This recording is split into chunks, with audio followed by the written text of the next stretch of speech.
আল্লাহ যখন কাউকে ভালোবাসে তখন তার শরীরে 4টি নিশানা পাওয়া যায়, অর্থাৎ 4টি আলামত যদি আপনার শরীরে থাকে মনে করবেন আল্লাহ আপনাকে ভালোবাসে। 4টি নিশানা। 1 নাম্বার হচ্ছে যাদেরকে আল্লাহ তাআলা দ্বীনের সঠিক জ্ঞান দান করেন তাদেরকে আল্লাহ তাআলা মহব্বত করেন। নাম্বার 2, দ্বিতীয় নাম্বার হচ্ছে যারা বেশি বিপদে পড়ে আল্লাহ তাআলা তাদেরকে মহব্বত করেন।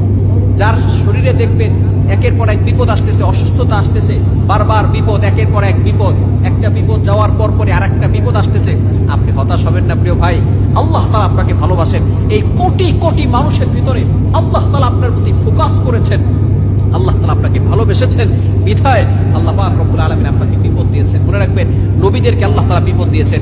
ইব্রাহিম আলাইহিস সালাম খলিলুল্লাহ এবং মিল্লাত আবিকুম ইব্রাহিম, যিনি সকল মুসলিম উম্মাহের, সকল মুসলমানদের পিতা এবং সকল মুসলমানদের লিডার, নেতা।